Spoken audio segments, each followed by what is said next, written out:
5 syarat jak Allah, ya kan? Pertama benar bekal, yaitu syariat, bebut perintah, menjauh larangan yang bekal. Yang kedua benar himmah, benar kenderaan jak Allah, yaitu himmah, kemauan yang kuat. Yang ketiga benar pilot, benar guru rohani, mursyid, benar mursyid. Yang keempat benar rombongan. Yang kelima benar senjata, yaitu zikir. Nah, makanya kita baca kitab Tanwir Qulub, umpama kitab Iqadul Himam, Siyarus Salikin, dan lain-lain yang manduk sependapat ini jalan Allah hanya ketempuh zero, melainkan mursyid yang bisa membimbing lahir dan batin. Mursyid mana mursyid orang ahli hakikat, ahli syariat sekaligus ahli hakikat, yang itu mursyid. Baru sahjid ke mursyid. Yang dikenal al ulama warasatul anbiya. Menyebut makamnya ya, ulama besar tadi. Ya, ulama syariat. Salah satu yang wajib terpejio kata Syekh Jarud, itulah orangnya berbahaya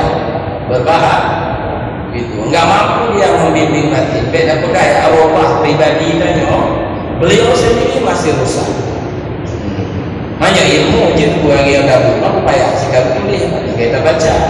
Tapi untuk yang katanya itu butuh kepada suhbah, Makanya kepada hari Imam Syahrani, seorang sufi Mesir, Anda bak jalannya Wafid Umar Malik, maka sungguh orang-orang sekaliber Imam Ghazali, sekaliber Syekh Izzuddin bin Abdul Salam, sungguh mereka tidak mencari itu.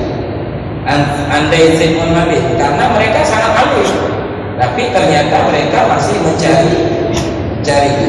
Maka Imam Ghazali Allah meminta bidangnya dibimbing oleh di antara lain Syekh apa itu nama sufi juga saya lupa namanya, juga Imam Syahrani mengatakan, saya menempuh jalan ini dengan membaca karya-karya ulama sufi.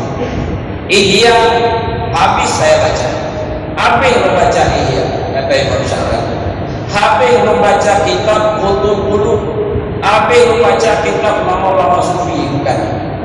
Tetapi saya akhirnya bagaikan masuk ke ruangan gelap, tidak tahu saya mana pintu masuk, mana pintu keluar. Setelah membaca akhirnya saya singkirkan itu semua, lalu saya berkhidmat kepada Syekh Ali Al-Khawwas. Disitulah beliau saya dibimbing dan saya berhasil menempuh jalan ini untuk pengakuan Imam Syahrani, Sufi Agung dari Mesir.